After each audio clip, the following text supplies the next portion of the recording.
So we're gonna move to our next topic. We got to talk about it. It's gonna be the talk of the town for the summer. What the fuck is going on with Kyrie Irving? I never know what's going on, Kyrie. I don't know. This this is this is always like my thing with Kyrie. It's never a knock on him as a player. It's like, can we just get like some normalcy? Can you just come in and be our point guard for like 3 or 4 years with no drama and just play basketball and play playoff basketball for us? Okay. That I don't know. I'm not gonna judge him. It's someone negotiating to make their money. I I'm But you have just to play. as a fan, I'm just that's what I wish we could get is I wish we could see him play. So as someone who's unbiased in this situation in terms of like being a Kyrie or Brooklyn fan, I just think it's funny that they're in this situation because they've kind of bred this environment. They both Yes. like this is the playground you've decided to play in. There's no loyalty. There's no like consistency. It's are you in charge or am I in charge? Well, now that you're in charge, I still want to get paid max even though I'm not performing. Like I don't I don't know, but you're talented, so you think you're gonna want your money. So I think I think it might just come down to how stern Kevin Durant is with Brooklyn on what he wants to do. If they're like, "Hey, what do you want to do?" and he's like, "Oh," and they're like, "Okay, we're just gonna let Kyrie walk." He's like, "All right." And they're like, "Are you gonna leave?" He's like, "I don't know, maybe." And then they do it, and he's like, "I'm leaving." And they're like, "Okay." I don't know, and they're both so wishy washy. Who knows? I know Dame yesterday was like posting pictures, trying to recruit Kevin Durant pretty quickly. So I, I don't I, know. I think Dame's content with just going down with the ship at this point.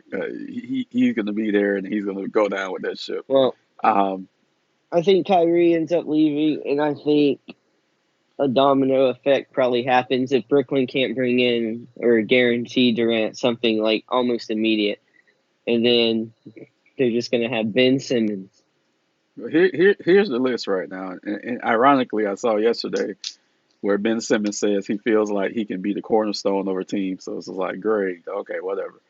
All right. So here's the list. So we're going to start with the Nets because the Nets are on his list, of course. He wants to stay there and have all the power. Then you have the Lakers, the Clippers, the Knicks, of course, which was supposed to be the team they were supposed to go to, the Mavericks, which makes absolutely no sense,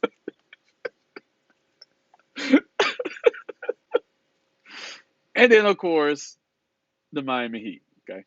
Um, the Heat's always involved some kind of way, right? As you always like to say. Dallas makes no sense. Luca doesn't even pass to the teammates he has now. He's not going to pass the ball Mhm. to Kyrie Irving. It's not going to happen. He's not going to share the backcourt with Kyrie Irving. Okay. He passes to Clipper. someone. He almost averages a triple double. So He does. stop He it. does. I'm just, It's I'm the just Kobe. fucking. It's the Kobe knock. It's like yeah, he passes. It's fine. I'm saying the same thing that people said about Westbrook. Luca knows I love him. The Clippers. They don't need him. They just need to get healthy with what they have. They haven't been healthy in 2 years. They're fine. They don't need Kyrie Irving. The Lakers. It's just a desperation thing. They just want anybody they can get. LeBron's like, come save me, okay? The 76ers. Can you imagine Joel Embiid trying to put up with Kyrie Irving? And then, Like, do we and James think that? Harden. What? Yeah, do we think? Well, James Harden would probably have to be included in the deal, so then he would be right Oh with. yeah. And then Miami, you're not getting Jimmy, you're not getting Bam. So if you want to take Tyler Hero and Duncan Robinson, maybe, but Brooklyn's not going to go for that. And can you Hmm. imagine Eric Spoelstra dealing with Kyrie Irving? Absolutely not. Um, I think he's a megalomaniac. I think he is very not conscious of how other people and other teams perceive him at this point in his career. And we're going to touch on that with Kevin Durant next. But like Kevin Durant, he has a messiah complex, and I don't think it's good for the game of basketball at this point. You can be a highly intellectual individual, you can have your beliefs, but when it comes to basketball, you're still one of the guys. We know you're in Brooklyn where you have just a little bit of power, but at the end of the day, you're still one of the guys. And I just think that he has ruined his reputation by his eccentric ways, by him not showing up, missing half seasons, things of this nature. Be it his fault or not his fault sometimes. I will say that. I'll throw him that bone. Um, I just think his stock isn't as high. I don't think the league sees him as high as he sees himself Mm-hmm. because none of these teams absolutely make sense. None of them make sense. He had a shot, his best shot in Boston, and he ruined it. And we pretty much saw basically that same team mature and go to the NBA Finals. Okay, so he had a shot to be the guy there. Um, I think Brooklyn's going to call this bluff. I don't think he's going anywhere. I think at most he would sign a 1 or 2 year extension, but they're not going to give him the full max, which is what he's upset about. So I don't think he Mm-hmm. walks this year. I think he might walk next year. That's just what I think. But he's going to go to a team who needs to put asses in seats, not necessarily a contender, because I don't think a contender would allow him to disrupt their flow. Dude, if he was to come to Miami, he would be absolutely miserable because he couldn't do none of the shit that he's doing now. It would be like when LeBron first got there. He was miserable his first Mm-hmm. year. Um, Kyrie Irving would be absolutely miserable. Of all the teams I mentioned, even though none of them make sense, the one that makes the most sense in the clusterfuck is actually the Lakers because they're just so Mm-hmm. desperate. The Knicks don't even make sense.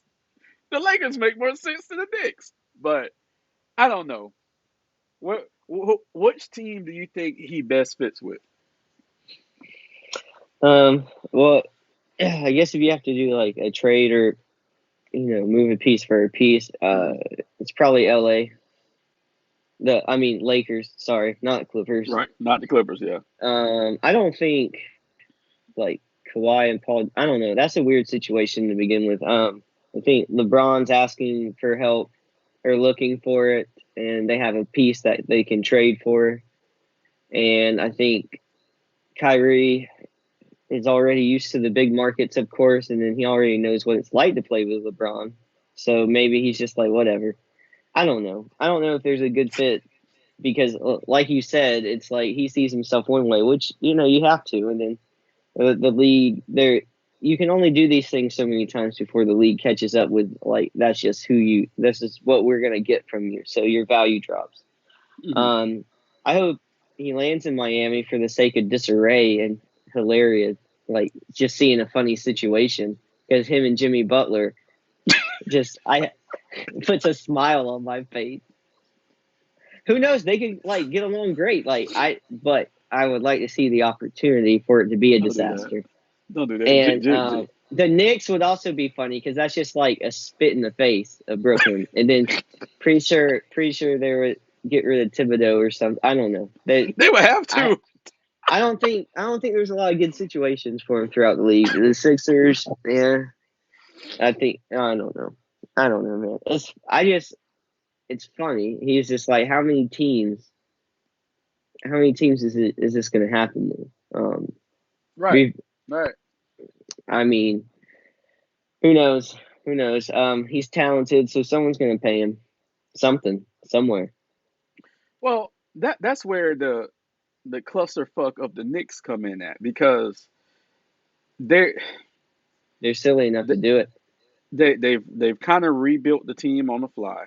They have to make a decision on Randall, because yeah, they signed him a year ago, but they have to make a decision because he clearly wasn't happy this last year, and they have a bunch of young guys on that team. Do you disrupt that by bringing in Kyrie Irving? This is like, what's going on? Um, I, and then the Lakers, they're just so desperate. Like, one thing about Westbrook is, you know he's going to be there every game. You know he's going to give it his all every game.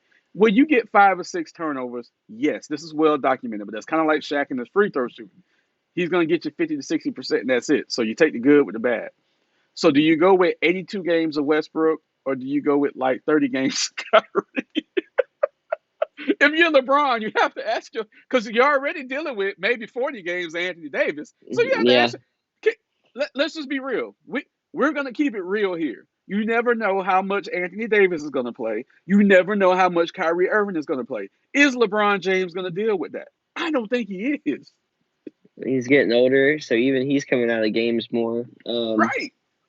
And with the West being the way it is, you might just not make the playoffs again. You can't mess Right. around with that. Right. So So yeah, LeBron just needs to leave. Yeah, that might be for next week's episode.